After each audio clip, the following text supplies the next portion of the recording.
It is one of the most iconic sporting venues of the world. Brands Hatch can lay claim to being the busiest race circuit in Europe. First used as a dirt track motorcycle circuit on farmland, Brands Hatch hosted 12 British Grand Prix events between 64 and 86. It has seen some of the most spectacular Formula One racing, including future world champion Nigel Mansell's first win in 1985. The track currently holds many British and international racing events. Just a mid-iron shot away, one of the most revered course layouts in Europe. The London Club, host of the signature event on the European Tour, the European Open, has always had high ambition. The Jack Nicklaus layout has endless appeal. It is unusual as it's an inland links course. It's a piece of farmland. A couple of Japanese property developers had a dream to create one of their great golf venues capable of holding any big tournament. They met Margaret Thatcher, who was on a trade mission to Japan, would you believe it? And I think it was words to the effect of, well, I've got a country to run, but speak to Dennis. And so Dennis Thatcher assisted in helping these developers find this land. And I think it was a pretty rundown farm at the time. And they spent, I dare say, a vast amount of money creating what's here today, 2 Jack Nicklaus courses. One of the first things that strikes you when you arrive at the London Golf Club is the great expanse that the property is set on. Yeah, it's 850 acres. And, you know, when you think you can put 18 holes into 125 to 150 acres, it's very spacious. But it actually makes for a nice golf course too, when you're not playing up and down and parallel to other golfers. We will tour the heritage course and find out what makes it such a challenge.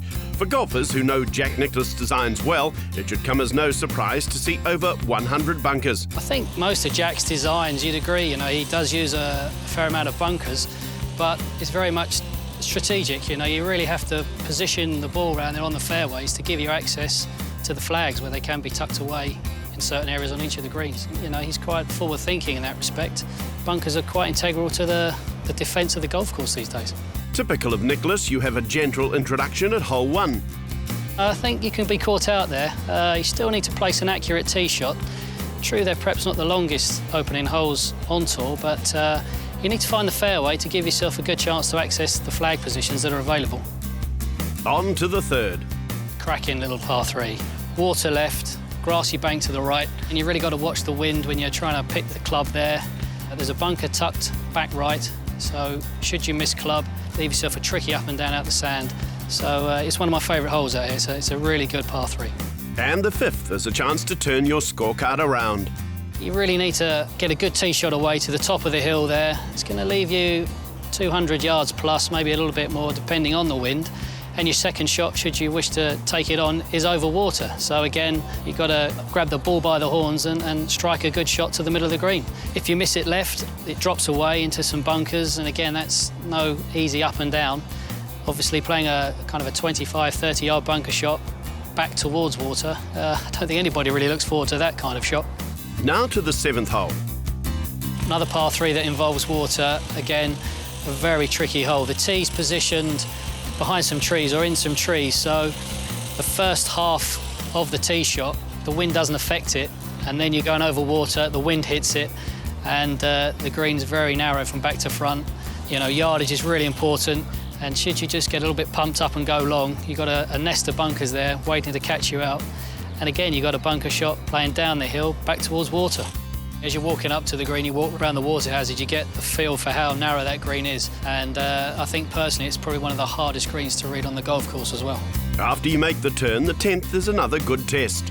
Water left, bunkers down the right, and your second shot's played uphill to a heavily guarded green with deep bunkers to the right of the green. So, you know, yardage is very important around here. Jack's very good at making you get the right yardage and hit the right yardage.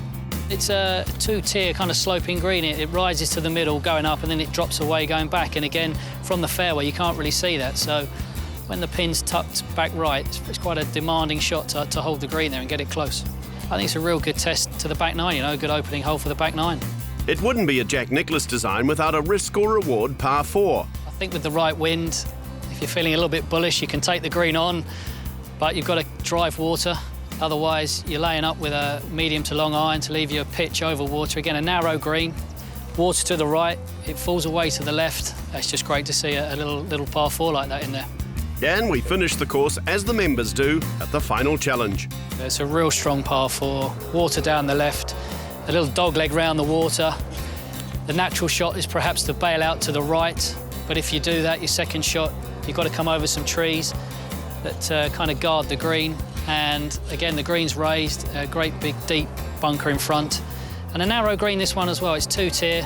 The tournament position probably in the last day will be back right. So again, if you've got a little one-shot lead going down there and you kind of feel you're going to bail out right, it won't be an easy four. As it proved in the European Open, the tournament was an outstanding success. Free entry enticing more than 90,000 spectators to the London Club in Kent. Listen, golf has had a perception in years gone by that it's an elitist sport, and it isn't. If you look at the people here today, 1% of people are in corporate hospitality, 99% of people are here for what I would call a golf event for the people. This is people's golf. I'm lucky enough to have a young management team here who are forward-thinking, and we're making every effort in the world to make this a place that caters to your 20 through 50-year-old golfer, guys who want to do business on the golf course, and providing people with what they're looking for in a golf club in the 21st century. The London Golf Club in Kent, a must-visit for any golf trips to the United Kingdom.